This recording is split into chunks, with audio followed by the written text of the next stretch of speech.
Types of reaction देखी थी हमने, कितने टाइप की रिएक्शन होती है? 2 टाइप्स की। कौन कौन सी? 2 टाइप्स की होती है, एक तो होती है रिवर्सिबल और दूसरी होती है इरिवर्सिबल। रिवर्सिबल रिएक्शन कौन सी होती है? दो reaction which takes place in both direction, forward as well as reverse direction. जो फॉरवर्ड और बैकवर्ड दोनों डायरेक्शन में चलती है वो आपकी रिवर्सिबल, और जो केवल सिंगल डायरेक्शन में चलती है only in the forward direction उसको बोलते हैं, ठीक है। तो जो फॉरवर्ड बैकवर्ड दोनों डायरेक्शन में चले वो रिवर्सिबल, जो ओनली वन डायरेक्शन में चलेगी वो इरिवर्सिबल। रिवर्सिबल रिएक्शन में क्या होता है, एक सर्टेन टाइम के बाद में इक्विलिब्रियम एस्टेब्लिश्ड होता है। इक्विलिब्रियम क्या? बिकॉज ये दोनों डायरेक्शन में चल रही है, forward as well as backward, तो क्या होगा इसमें, जिस स्पीड से वो फॉरवर्ड जा रहा है उसी स्पीड से अगर वो बैकवर्ड जाने लगेगा तो ऐसी कंडीशन को हम लोग इक्विलिब्रियम कहते हैं। तो जब आपका rate of forward reaction equal हो जाए रेट ऑफ बैकवर्ड रिएक्शन की, उस कंडीशन को बोलते हैं इक्विलिब्रियम। इक्विलिब्रियम की मैंने कुछ कंडीशंस बताई थी आपको कि it happen only in India, नहीं, it happen only in reversible reaction. दूसरा, क्लोज कंटेनर में equilibrium only can be established in close container. अगली बात क्या, rate of forward reaction is equal to rate of concentration of reactant is equal to concentration of product, और it is a dynamic process. Dynamic मतलब जिस speed से rate of reaction forward चल रही है उसी स्पीड से वो बैकवर्ड चल रही होती है। तो रेट ऑफ फॉरवर्ड और बैकवर्ड दोनों बराबर है तो इक्विलिब्रियम आ गया। देखने में ऐसा लगा रिएक्शन बंद हो गई है, बट वो दोनों डायरेक्शन में बराबर स्पीड से चल रही होती है। इसे क्या कहते हैं? इसे क्या कहते हैं? इधर बैठेगी सामने से सही दिखेगा तो बैक से खिसका देते हैं। ऐसे ऐसे होते हैं, भगवान दो बढ़िया बढ़िया सुंदर सुंदर हाथ दिए हैं, ऐसे खिसका दो बस जगह खाली हो गई। हाँ, रिवर्सिबल इरिवर्सिबल दोनों बात क्लियर। अगर आप इनके ग्राफ चेक करोगे, एक नॉर्मल वैल्यू ले लेते हैं, ये 5 है और ये हमारे 1 के आसपास है, तो क्या हुआ यहाँ पे रिएक्टेंट आपका 6 से स्टार्ट हुआ, अब कितना रह गया? 1 रह गया है। प्रोडक्ट कितना चेंज हो गया? 0 से 5 हो गया। तो 0 से 5 का मतलब है प्रोडक्ट आपके पास कितना है? 5 मोल, रिएक्टेंट कितना है? 1 मोल। ये कौन सी कंडीशन है कि reaction is about to complete. 6 mole लेके चले थे, 5 मोल प्रोडक्ट में कन्वर्ट हो गए, केवल 1 मोल बचा था, तब जाके रिएक्शन इक्विलिब्रियम में आई है। तो मेरा कहने का मतलब इन तीनों कंडीशन को एक बार देखें तो इस वाले केस में प्रोडक्ट के 2 मोल, रिएक्टेंट के 4 मोल, मतलब पहली वाली कंडीशन है। इसमें प्रोडक्ट कम, रिएक्टेंट ज़्यादा है और दोनों के बीच में इक्विलिब्रियम एस्टेब्लिश्ड हो गया है।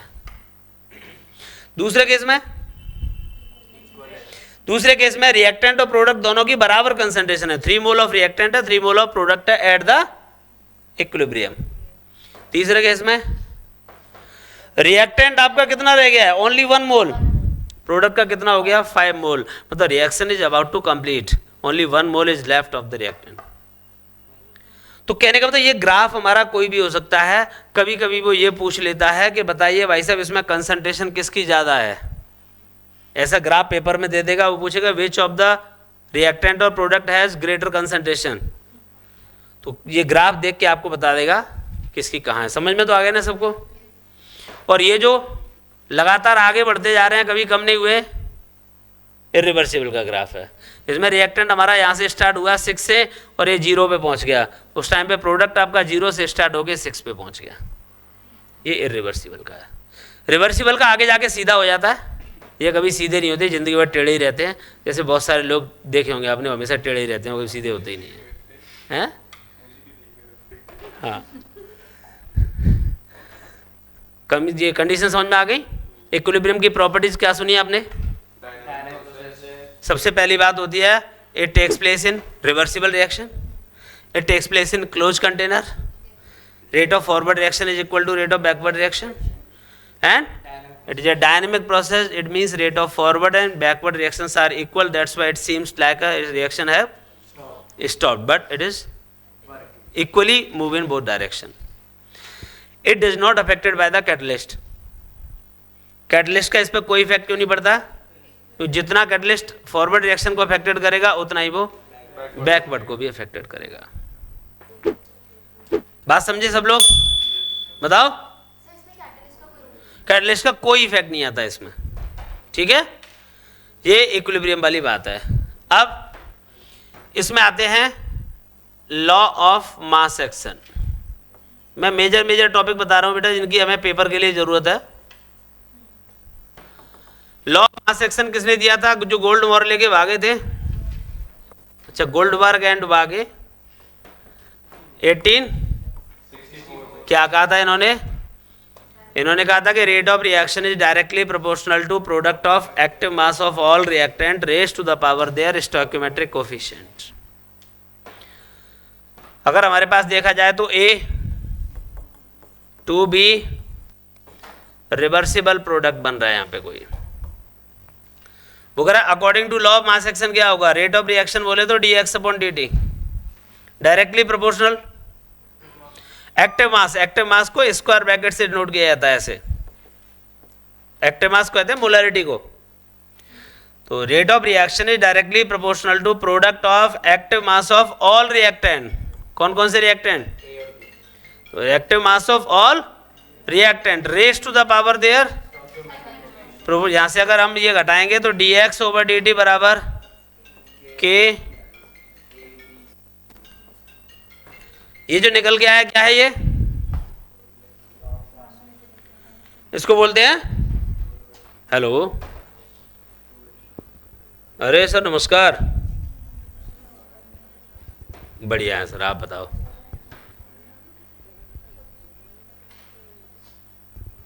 नहीं, अब तो कोचिंग में है, क्लास ले रहे थे।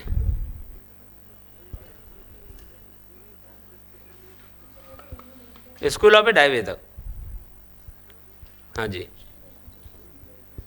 जी, क्या कुछ काम था?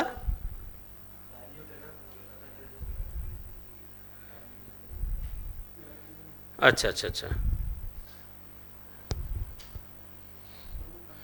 चलो कल कर देना, ठीक है ना? ठीक सर। हाँ हाँ, डिहाइड्रेशन होता है, डाइल्यूट होगा, डाइल्यूट से वाटर ऐड होता है, कंसंट्रेट से बाहर निकलता है, जल जाएगा जब कंसंट्रेट H2SO4 होगा। हाँ, ये बात क्लियर हुई आपको? क्या है ये? Rate of reaction is directly proportional to product of active mass of all reactant raise to the power their. ये लॉ ऑफ मास एक्शन है, गोल्डबर्ग एंड वागे ने दिया था 1864 में। ये बात पक्की? ये जो फॉर्मूला निकल के आया इसे बोलते हैं रेट लॉ, ठीक है? रिएक्शन हमारे 2 टाइप्स की होती हैं, elementary reaction and complex reaction. Elementary reaction कौन सी होती है? जो एक ही स्टेप में पूरी हो। कॉम्प्लेक्स कौन सी होती है? जो सेवरल स्टेप में पूरी हो। तो किसी भी केमिकल रिएक्शन के स्लोएस्ट स्टेप में जितने रिएक्टेंट होते हैं वो रेट लॉ में शो किए जाते हैं। मैं ये मान के चल रहा हूँ कि ये हमारी रिएक्शन एलिमेंट्री है, तो एलिमेंट्री रिएक्शन में जितने रिएक्टेंट होते हैं सब यहाँ पे एक्सप्रेस करने होते हैं, तो ये हमारा रेट लॉ बन जाता है। एग्जाम में अगर पूछे what do you mean by the rate law, तो क्या बताओगे? It is the relationship between rate of reaction, rate constant and product of active mass of all reactants raise to the power their. पक्का? ठीक, इस तरीके से आप ये रेट लॉ को डिफाइन कर पाओगे। कोई दिक्कत है इसमें? अब अगर ये रिएक्शन हम दोनों डायरेक्शन के लिए ले लें, जैसे हमारे पास मैंने बताई थी N1 N2 reversible M1 M2, ये रिएक्शन है। अब इसके लिए अगर फॉरवर्ड डायरेक्शन के लिए देखूं तो क्या होगा? According to law of mass action बताओ, रेट ऑफ फॉरवर्ड रिएक्शन के लिए बताओ, dx ओवर dt किसके डायरेक्टली प्रोपोर्शनल होगा?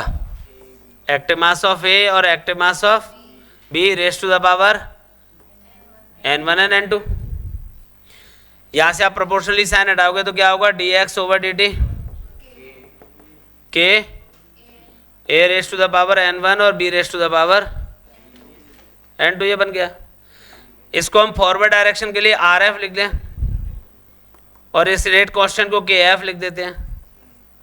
तो ये हो जाएगा N1 और ये हो जाएगा N2, इक्वेशन 1 बन गई। ऐसे अगर मैं बैकवर्ड के लिए निकालूं तो क्या होगा बोलो? आर बी, वही मतलब ये पूरा निकाल के देखना होगा। तो आर बी बराबर क्या होगा? के बी क्या होगा? सी की पावर M1 डी की पावर। तो ये बैकवर्ड के लिए और ये है फॉरवर्ड के लिए।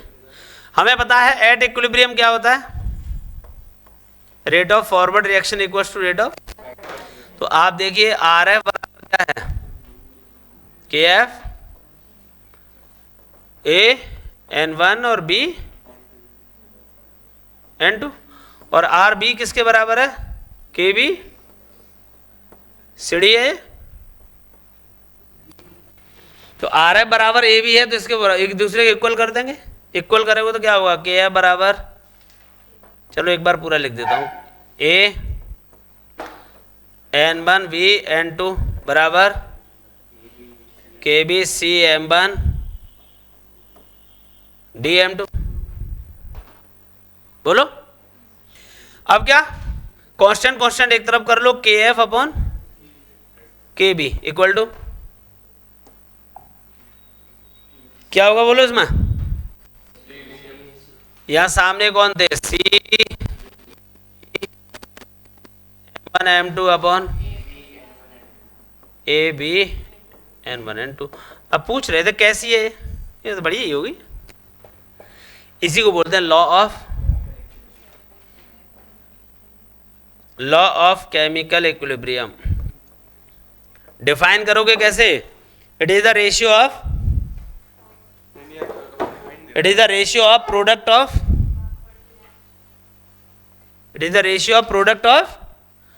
Active mass of all product to the product of active mass of all reactant raised to the power their stoichiometric coefficient. It is the ratio of product of active mass of all product, ये product है हमारे reaction के, to the product of active mass of all reactant raised to the power their stoichiometric coefficient is called law of chemical equilibrium। ये हमारे लिए जरूरी है, किसके लिए? रिएक्शंस को निकालने के लिए। क्या हम इसे समझ पा रहे हैं? बराबर। अगर मुझे डिफाइन करना हो भाई, केसी को डिफाइन करो तो क्या करोगे? It is the ratio of rate constant for forward reaction to the rate constant of backward reaction. Picture clear हो गई सबको? बराबर। किसी केमिकल रिएक्शंस के लिए कैसे निकालोगे इक्विलिब्रियम कांस्टेंट? यहां से देख के समझो। आपको दिया reaction PCl5 reversible PCl3 Cl2। तो बेटा क्या करोगे इसके लिए? Kc बराबर law according to law of chemical equilibrium concentration of product upon concentration of reactant. समझ गए हैं? किसी और रिएक्शन के लिए निकालना हो तो क्या होगा भाई?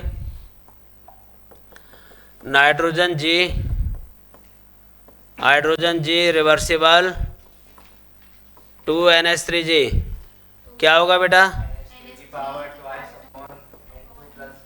NH3 की पावर 2 अपॉन N2 और H2 की पावर 3 बराबर।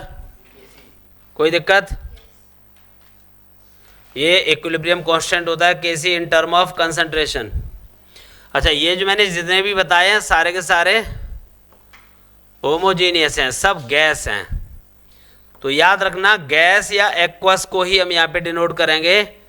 Solid and liquid are ignore during the writing of equilibrium constant because their concentration remain constant. हाँ, उसमें केवल प्रेशर होगा। प्रेशर तो केवल गैस की पार्टिकल डाल रहे हैं ना।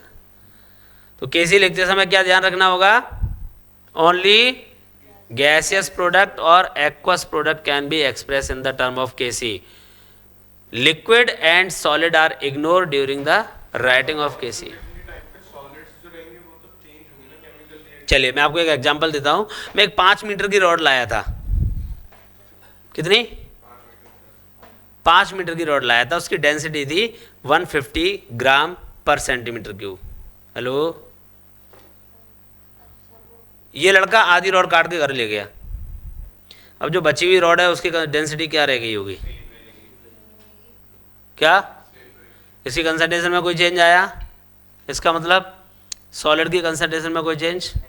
अच्छा, लिक्विड की बात कर रहे हैं, एक बाल्टी भर के पानी लाया था, ये सब लोग उसमें पानी पी गए, मुश्किल से एक बोतल पानी रह गया उसमें, तो क्या अब पानी की डेंसिटी 1 ग्राम पर ml से बदल गई होगी? कुछ एक बूंद भी रह जाएगी तब भी वो 1 ग्राम पर ml है, उसकी कंसंट्रेशन में कोई चेंज नहीं आया। ये दोनों बातें क्लियर हुई? अब एक और एग्जाम्पल, 1 लीटर का कंटेनर है, उसमें 100 ग्राम गैस थी, 100 ग्राम गैस, रिएक्शन कराया, 50 ग्राम गैस प्रोडक्ट में चेंज हो गई और वो बाहर निकाल दी हमने। पहले कितना था? 100 ग्राम पर लीटर, 1 लीटर का कंटेनर, अब कितना रह गया? रिएक्शन के बाद कितना बचा? 50 ग्राम पर लीटर। कंसंट्रेशन चेंज हुई कि नहीं? बिल्कुल हुई, वो चेंज हुई है इसीलिए यहाँ पे रखा गया है। एक्वस का कैसे, वो भी लपेट देते हैं। 1 लीटर पानी लेकर के मैंने उसमें 100 ग्राम नमक डाल दिया, रिएक्शन करवाए, रिएक्शन के बाद मैं देख रहा हूँ कि उसमें से 70 ग्राम प्रोडक्ट में चेंज हो गया है, अब क्या बचा? तो पहले 1 लीटर में कितना था? 100 ग्राम, अब 1 लीटर में कितना रहा है? 30 ग्राम। चेंज हुआ, तो चेंज होने वाले कौन कौन से हैं? एक्वस और गैस, इसीलिए उनको केसी के टर्म में रिप्रेजेंट करेंगे। Liquid and solid are ignore during the writing of KC. तो क्या आपको ये पिक्चर क्लियर हुई? अगर हो गई है तो एक और बात बताइए मेरे को, ये रिएक्शन है CaCO3 कर रहा था अपने घर पे, CaO भी ऐश कर रहा है, लेकिन CO2 बेचारा गैस बन के उड़ रहा है। मैं पूछ रहा तो कैसी है, क्या होगा केसी इसके टर्म में बताओ? केसी के टर्म में आएगा एक्टिव मास ऑफ CO2, बस और कुछ नहीं, क्योंकि ये दोनों सॉलिड थे इसीलिए वो ओम इग्नोराय नमः। समझ गए? अच्छा, ये सब केसी थे। अब मैं बात करूं केपी की। सी होता है स्क्वायर ब्रैकेट में दिखाने वाला, सी मतलब कंसंट्रेशन, मोलरिटी। पी है पार्शियल प्रेशर, उसके लिए सिंपल क्लोज ब्रैकेट लगा दो, बस साथ में पी लगा दो, पी। तो जैसे रिएक्शन है हमारे पास में PCl5 रिवर्सिबल, PCl3 सब Cl, मैंने कहा था सब GG है, सब गैस है ये। तो Kp क्या होगा भाई? P PCl3, P Cl2, P PCl5। कहाँ पे लला? Partial pressure of PCl3, partial pressure of Cl2, partial pressure of PCl5।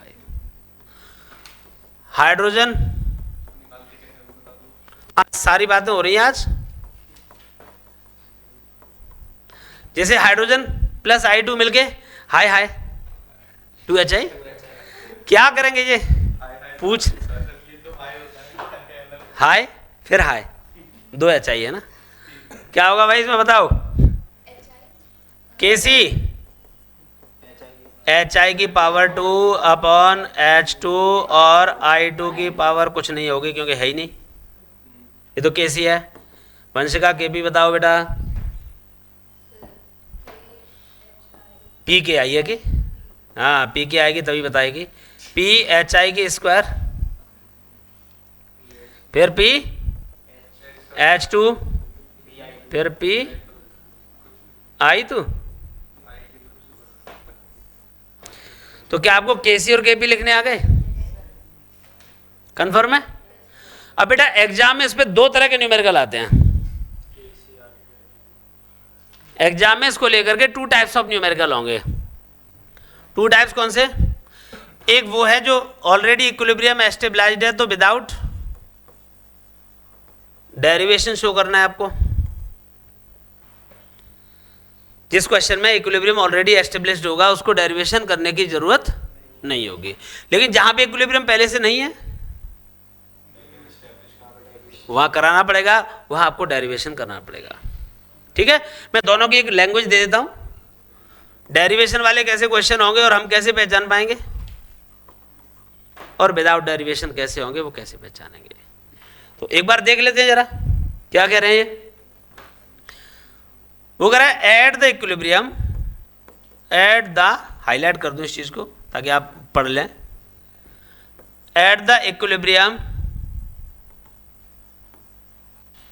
concentration of PCl5, PCl3 and Cl2 are 0.5 m, 0.2 m and 0.3 m respectively. Calculate Kc.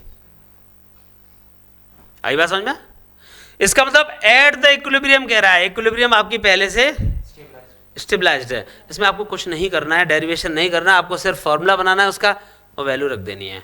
मतलब ये वाली कौन सी reaction थी, PCl5 वाली, PCl3 होता है इसमें, Cl2 होता है और PCl5 होता है। पिक्चर क्लियर है? ये वैल्यू रख दोगे, PCl3 कितना है 0.2, Cl2 0.3, सॉल्व कर लेना, आंसर हो जाएगा। अच्छा, दूसरा डेरिवेशन क्या होगा, 3 mole of PCl5 heated in 1 litre container till equilibrium, at equilibrium 40% get dissociate, calculate Kc। अब ऐसे केस में क्या करना पड़ेगा, अपने को लाला डेरिवेशन करना पड़ेगा। PCl5 reversible PCl3 plus Cl2, क्या होगा इसका फॉर्मूला बताओ? इसका formula according to law of chemical equilibrium Kc होगा PCl3 Cl2 upon PCl5।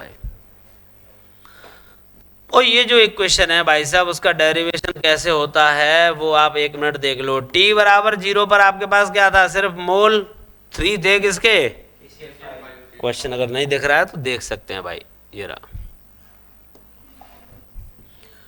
3 mole of PCl5 heated in 1 litre container. Initially कितने थे, 3 मोल ऑफ PCl5।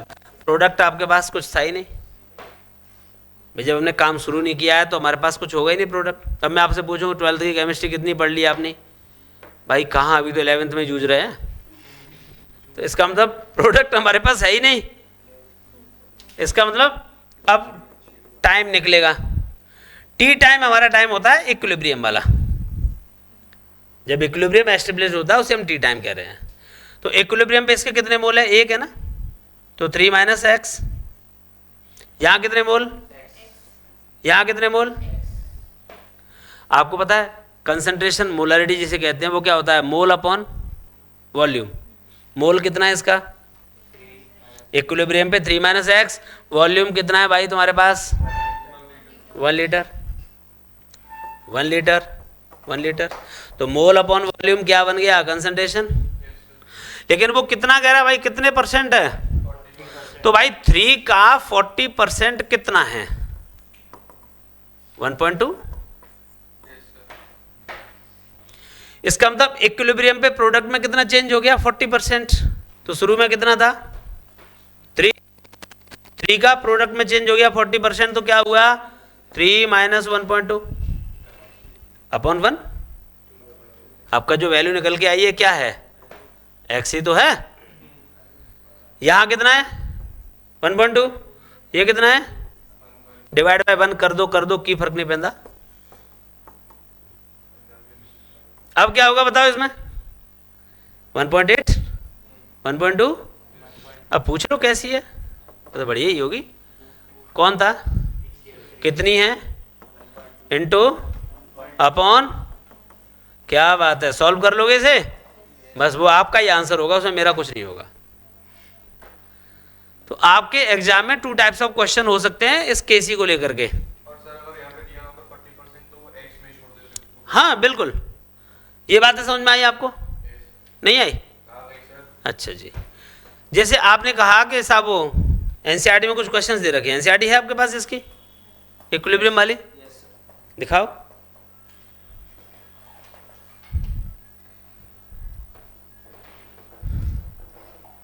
नहीं तो फिर मैं पूछ लेता हूँ एनसीईआरटी। नहीं, चलो छोड़ दो फिर। ये सेकंड पार्ट है, फर्स्ट है? हाँ, केसी के बी का रिलेशन बता रहे हैं। वैसे वो डेरिवेशन आता है सीधे सीधे, उसका निकालना होता है। केसी के पी इक्वल्स टू के सी आर टी की पावर डेल्टा एन होता है। हाँ, वो बता रहा हूँ मैं भी आपको। जैसे ये एनसीईआरटी एक्सरसाइज में क्वेश्चन दे रखा है, what is K C for the following equilibrium when the equilibrium concentration of each substance. Equilibrium concentration of each substance मतलब कौन सा डेरिवेशन की जरूरत ऑलरेडी है उसमें। Write the expression for the equilibrium constant for the following reaction. इसमें solid liquid gas सब दे रखे हैं, पहचान लोगे गैस गैस वालों को।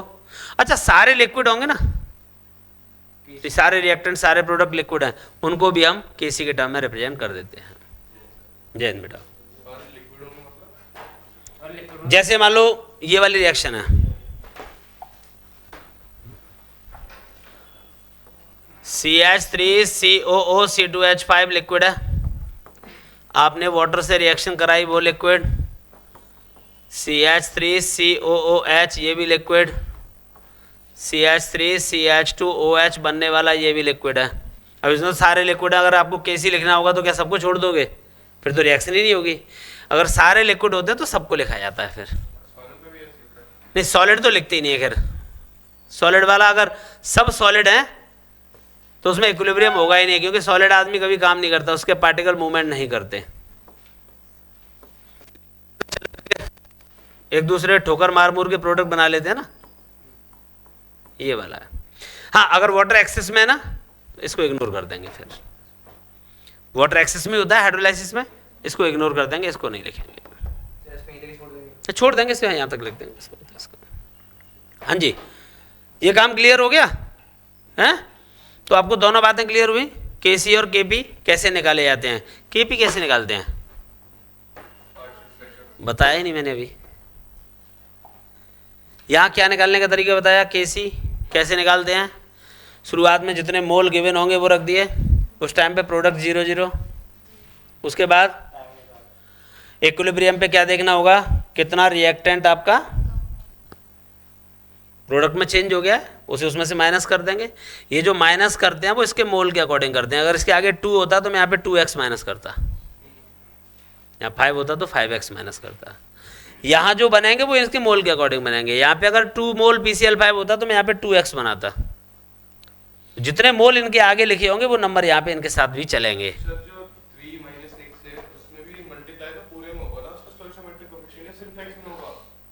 3 माइनस एक्स है तो x हमारा जैसे यहाँ पे 3x होता तो 3x निकालते हैं। वैल्यू हमने x की निकाली, 40% कह रहा है ना वो, तो 3 इंटू 1.2 आ गया, 1.2 इंटू 3 करते हुए यहाँ पे रखते हैं हम उसको। जो वैल्यू निकल के आएगी वो x की आएगी। हाँ, x के साथ मल्टीप्लाई होगी उसकी, ये चलेगा। Kp और निकालना दिखा देता हूँ, Kp कैसे निकालते हैं।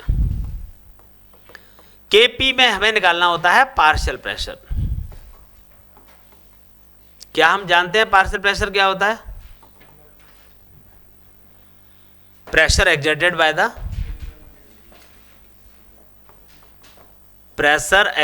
By the single gas particles in same volume as the total mixture। हमारे पास इतनी सारी गैस पार्टिकल्स यहां पे बैठे हुए हैं। अब इनमें से सारे पार्टिकल्स को बाहर कर दो, एक गैस पार्टिकल यहां रह जाएगा। एक अकेला कितना प्रेशर डालेगा, वो उसका पार्शियल प्रेशर होगा। पार्शियल प्रेशर निकालने के लिए किसी न्यूमेरिकल में 2 फॉर्मूले हमारे काम आते हैं। एक तो राउल्ट्स लॉ वाला है, PA बराबर होगा Na/Na plus NB into P total. और एक दूसरा है आइडियल गैस इक्वेशन का, PA बराबर Na/V RT। ये 2 फॉर्मूले हैं पार्शियल प्रेशर निकालने के। कब किसको कैसे यूज करना है ये हमारी गिवन कंडीशन डिसाइड करती हैं। अगर आपके क्वेश्चन में मास गिवन है या फिर मोल गिवन है और साथ में टोटल प्रेशर गिवन है, तो आप ये वाला फॉर्मूला यूज करोगे। और अगर आपको मास या मोल, उसके साथ टेम्परेचर और वॉल्यूम अगर ये गिवन है, तो आप ये वाले फॉर्मूले से पार्शियल प्रेशर निकालते हो। मैक्सिमम कंडीशंस में हमारा ये वाला काम आता है। देख लेते हैं, आपके सामने है, अभी दूध का दूध और पानी का पानी हो जाएगा। क्या करिए बेटिया, PCl5 रिवर्सिबल क्या बना रहा है, PCl3, और इनिशियली T बराबर 0 पर कितना 3 मोल था, यहाँ कितना है लाला, T बराबर T पर, चलो मैं एक काम करता हूँ, 3 रहने दो, 1 कर देते हैं, बाद में 3 से तुम अपने आप कर लेना। ये 1 मोल है, 1 रख दिया, 0 0, इक्विलिब्रियम पे 1 माइनस एक्स हो गया, यहाँ पे ये इनका पर्टिकुलर मोल है, यहां पर है given mole upon total mole, given mole upon into total pressure. तो भाई टोटल मोल कितने होंगे लाला इसके, सारे रिएक्टेंट और प्रोडक्ट को ऐड कर दो, कितना भाई 1 माइनस एक्स, एक्स और एक्स, ये तो कट गए, 1 प्लस एक्स बचा हमारा। तो भाई इसका पार्शियल प्रेशर कितना होगा लाला बोलना, 1 minus x upon 1 plus x into total pressure P, बन गया पार्शियल प्रेशर इसका, x upon 1 upon x into P, x upon 1 plus x upon into, सबके पार्शियल प्रेशर आ गए। अब क्या करोगे, इसका फॉर्मूला Kp बराबर क्या होगा भाई इस इक्वेशन के लिए, PCl3 Cl2 PCl5, रख दो बेटा इनकी value, XP upon 1 plus x into XP upon 1 plus x upon 1 minus x P upon 1 plus x. इसको कैसे लिखेंगे भाई हम, XP upon 1 plus x, XP upon 1 plus x into 1 plus x upon 1 minus x, और P काट डालूंगा तो cut जाएंगे, ये P के मर जाएंगे, क्या मिलेगा आपको, ये एक्स स्क्वायर हो गया ना दोनों का मल्टीप्लाई, और ये भी पी रहा है, नीचे 1 माइनस एक्स स्क्वायर हो गया, ये Kp का डेरिवेशन हो गया। अब यही Kp मैं उस क्वेश्चन के लिए निकालता हूं जो अभी आपने मुझे पढ़ाया था, उसमें आपने कहा था कि साहब हमारे पास 3 मोल हैं। एक बार जरा सीखने की कोशिश करो बच्चों, ये था ना इनिशियली T बराबर 0 पर कितने मोल, तब ये कितने थे एट इक्विलिब्रियम, शायद आपको याद हो तो दिखाऊं, ये आ गए ना। टोटल मोल कितने हुए लाला, 1.8, 1.2, 1.2, 12 12 24, 12 36 और 6 42, 4.2 आ गया, टोटल हो गया ना। अब इसका पार्शियल प्रेशर बताओ कितना होगा,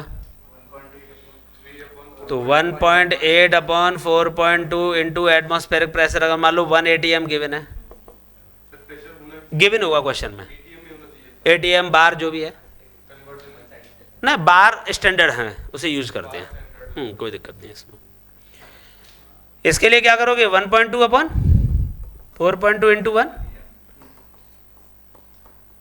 इंटू 1, अगर 1 गिवन है तो अब ये इसकी वैल्यू किस में रखोगे तुम, वही Kp रख करके Kp सॉल्व कर लोगे। अच्छा ऐसा नहीं होता तो क्या होता है यश शर्मा जी, Kp बराबर Kc, आरती यूं कह रही थी कि इसकी पावर डेल्टा n लगा देना तुम। लोग गलती क्या कर जाते हैं, गलती से गलत कर जाते हैं, Kp बराबर Kc, आरती की कहे अनुसार उन्होंने ये बोल दिया, क्योंकि पड़ोसी ने पेपर में यही बोला था। वो पूछा क्या रिलेशन है, तो कहता है Kp बराबर Kc, आरटी की पावर डेल्टा n, उसने ब्रैकेट तो बोला ही नहीं था आरटी की पावर डेल्टा n, तो उसने बोल दिया। अब इसी के चक्कर में पूरा क्वेश्चन गलत हो गया। तो ये खुद से पता होना चाहिए कि भाई आर टी में आर और टी दोनों शामिल हैं। ये गलती अक्सर कर जाते हैं, इस चक्कर में पूरा 3 नंबर खा जाते हैं। तो ये रिलेशन होता है केसी और केपी का। आर क्या यूज करते हो इसके केस में? 0.0831। कितनी बार बताया है कि डेसीमीटर क्यूब पर मोल पर केल्विन लिखा करो, है? मोहब्बत हो रही है। आर बराबर 0.0821 लीटर। अरे एटीएम खुलवा दिए हैं बहुत सारे मोल खरीद के। ओके, तो एटीएम में और बार वाले में बाकी सब सिमिलर है। डिफरेंस क्या है? यहाँ 3 था और यहाँ पे बस, और कुछ नहीं है। एटीएम होगा तो 2 और बार है तो ठीक। बार से बड़ी मोहब्बत है तेरे को। हाँ, ग्रीन डीलक्स बार के बगल में बैठा था कल। तो ये आर की वैल्यू है, ठीक है ना। टी केल्विन में यूज करना होगा क्योंकि ये भाई साहब बार बार कह रहे हैं के केल्विन में है। ये सब कुछ बताया था किसको किस में लेना है। प्रेशर एटीएम में, वॉल्यूम आपका लीटर में है, अमाउंट मोल में है और टेम्परेचर केल्विन में है। डेल्टा एन कैसे निकालते हो भाई पहलवान? बोलो रिएक्शन क्या थी हर्षित? PCl5 PCl3 Cl2। याद रखना सब जीजी का ध्यान रखेंगे, गैस का ध्यान रखेंगे। जो एस कर रहे होंगे उन्हें छोड़ दो, एस करने दो भाई, उसको मत यहाँ पे काउंट करो। तो प्रोडक्ट में कितने हैं? 2। रिएक्टेंट में तो डेल्टा एन। नहीं समझा? नहीं समझा तो बता चल। नाइट्रोजन जी, हाइड्रोजन जी, रिवर्सिबल अमोनिया जी। देखो हम बहुत सम्मान के साथ बोलते हैं, सबके नाम के साथ जी जी लगाते हैं, ये सब जी जी है। बताओ डेल्टा एन कितना होगा?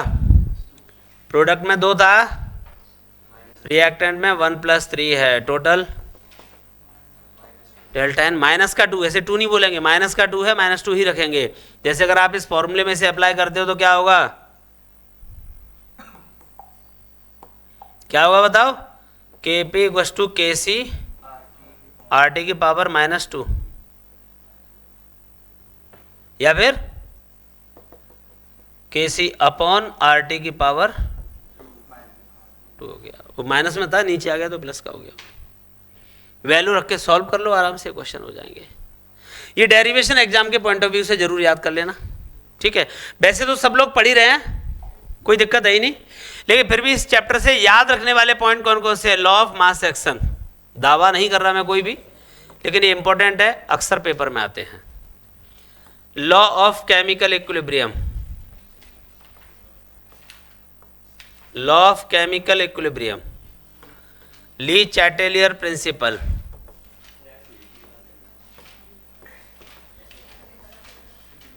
ली चैटेलियर प्रिंसिपल और ओस्टवाल्ड लॉ ऑफ डाइल्यूशन। अरे यार, Arrhenius concept of acid and base, Bronsted and Lowry, वो लॉरी सी थी ना, और एक लुइस। मतलब तीनों एसिड बेस कॉन्सेप्ट तैयार करने हैं। इसमें basically conjugate acid base concept पूछा जाता है। What do you mean by the conjugate acid base pair? वो आपको जवाब देना पड़ेगा अच्छे से। ये तो थियोरेटिकल पार्ट है। अभी और सुनो, अभी खत्म नहीं हुआ, बहुत बड़ा चैप्टर है और मोस्ट इंपॉर्टेंट भी है। काय को बब्बर कर रहा है बेटा? बफर है वो, buffer solution, pH value, common ion effect और सॉल्युबिलिटी। ये छोटी छोटी डेफिनेशन है बेटा, ये सब कुछ नहीं है, बहुत बड़ा चैप्टर है ये सारी छोटी छोटी डेफिनेशन की बात कर रहा हूं। अब हाँ,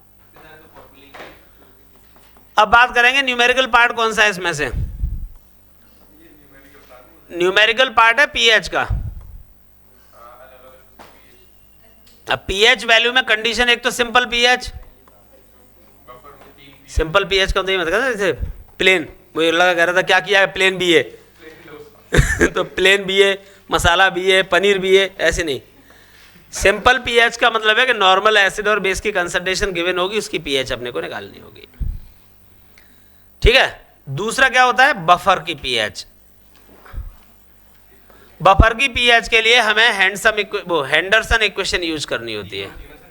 दो, अरे भाई दो होती हैं, एसिडिक और बेसिक है। एसिडिक बफर के लिए होता है पीएच बराबर minus log K A plus log salt upon acid,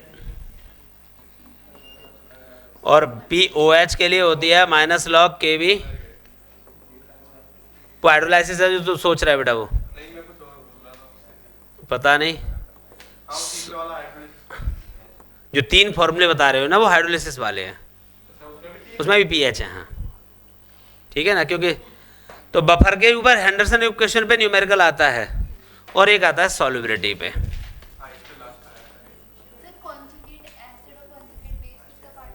ये ब्रॉन्स्टेड एंड लॉरी, पता है ना कैसे निकालते हैं? ये पूरे स्लाइड से कर दूंगा मैं। हाँ, क्या ब्रॉन्स्टेड साहब ने क्या कहा था? ब्रॉन्स्टेड साहब ने कहा था कि कोई कंपाउंड जो H पॉजिटिव लूज कर देगा उसे एसिड बोलते हैं, और जो H पॉजिटिव गेन कर लेगा उसे ब्रॉन्स्टेड बेस कहते हैं। लुइस वाला जो H पॉजिटिव लूज करके एनायनिक स्पीसीज बना देगा, इसको हम कहते हैं कॉन्जुगेट बेस। और जो H प्लस गेन करके कैटायनिक स्पीसीज बना लेगा, इसको हम कहते हैं कॉन्जुगेट एसिड। रेस्पेक्टिव होता है एक दूसरे के। हाँ, अब जैसे NH3 है, अभी दो काम कर रहा है, दो काम कर रहा है क्या? H प्लस लूज करके कॉन्जुगेट बेस भी बना रहा है, H प्लस गेन करके कॉन्जुगेट एसिड भी बना रहा है। मतलब ये H प्लस दे रहा है, मतलब उस समय एसिड का काम कर रहा है। तो जब कॉन्जुगेट एसिड बेस पेयर की बात करी जाएगी तो जो बन रहे हैं उनका लिखना है या फिर रिस्पेक्टिव? ये एसिड बेस पेयर है। हाँ, और वो वाला भी है। ये एसिड बेस पेयर है, ये भी आप में, ये तीनों नहीं है, किसी दो को। ये एसिड बेस पेयर है, ये एसिड है, ये इसने बेस बनाया, ये बेस है, इसने एसिड बनाया, तो ये एसिड बेस पेयर इधर है। ये समझे? अब ये दोनों काम कर रहा है। H प्लस लूज करके NH2 बना दिया तो बेस बन गया। इसका इस समय क्या काम कर रहा है? ये इस समय ब्रॉन्स्टेड एसिड का काम कर रहा है, ताकि वो बेस बना रहा है।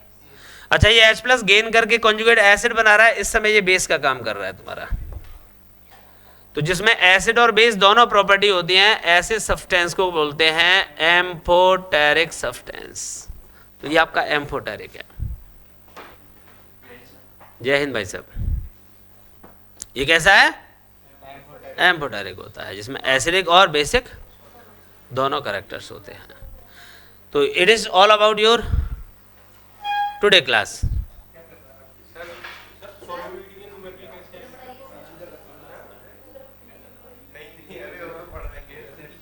अगर एग्जाम में पूछा जाए कि NH3 का कॉन्जुगेट एसिड या बेस ऐसे अलग-अलग पूछा जा रहा है तो बोलेगा कि साथ में भी एसिड बेस पेयर बताओ। कॉन्जुगेट एसिड बेस पेयर ही पूछता है। जैसे मैंने कह दिया साइनाइड का एसिड बेस पेयर बताओ, साइनाइड क्या करेगा? खुद ही बेस है वो। तो ये है कि H प्लस गेन करके क्या बना लेगा भाई? HCN बना लेगा। तो ये इसका कॉन्जुगेट एसिड हो गया, ये इस समय ये बेस है, ब्रॉन्स्टेड बेस है। मतलब ऐसे होता है कि Brønsted base conjugate acid pair ऐसे। हाँ, तो इसे एसिड बेस पेयर कहते हैं, ब्रॉन्स्टेड एसिड बेस पेयर या कॉन्जुगेट एसिड बेस पेयर। बात यही बतानी होती है, जो H प्लस गेन करेगा वो बेस है, जो लूज करेगा वो एसिड है। गेन करके हमेशा पॉजिटिव बनेगा, या फिर वो पहले से नेगेटिव है तो न्यूट्रल हो जाएगा, और लूज करके वो नेगेटिव बनाएगा, या पहले से नेगेटिव है तो क्या करेगा? एक और नेगेटिव बढ़ जाएगा। अरे भाई HSO4 नेगेटिव है, ये एक H प्लस और लूज कर दे, क्या बन गया? SO4 2 नेगेटिव, कॉन्जुगेट बेस बन गया। ये इसने एक H प्लस गेन कर लिया, H2SO4 बन गया, ये कॉन्जुगेट एसिड हो गया इसका। तो ये दोनों काम कर रहा है। हाँ, ये हमारा एसिड है, ये एसिड है, H प्लस लूज एसिड करते हैं, तो एसिड ने H प्लस लूज करके कॉन्जुगेट बेस बना लिया, समझ गए। अच्छा इधर चले तो उस समय बेस है, ये H प्लस गेन करके,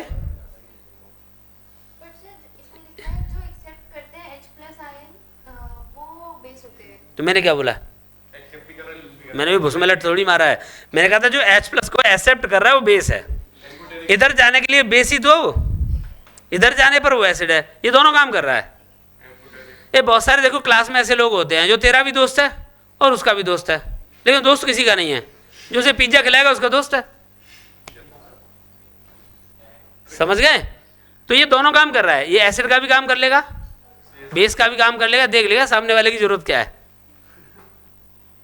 अगर ये H प्लस देने लायक है दे देगा, एसिड का काम कर गया, सामने वाला H प्लस दे रहा है तो दे दे, बेस का काम कर लेगा। तो ये एसिड भी है और बेस भी है ठीक है? सॉल्युबिलिटी कुछ नहीं होता, maximum amount of solute dissolve करते हैं यूनिट वॉल्यूम ऑफ सॉल्वेंट में जो सैचुरेशन कर दे। सॉल्युबिलिटी के जो न्यूमेरिकल आते हैं वो कैसे आते हैं भाई, जनरली इसके फॉर्मूले होते हैं बेटा, 1:2 type, 2:1 type, 1:3 type, 2:3 type, 2:5 type, अलग अलग फॉर्मूले डेरिवेशन आते हैं। हाँ ये बड़ा मुश्किल क्वेश्चन है बेटा, NaCl का ब्रेकअप हुआ था तब देख रहे थे तुम, अरे क्या मिला, Na पॉजिटिव और Cl 1:, बड़ा खुश हो रहा था उस दिन तो, चलो होने तो ब्रेकअप 100% हो रहा है, स्ट्रॉन्ग इलेक्ट्रोलाइट है ना।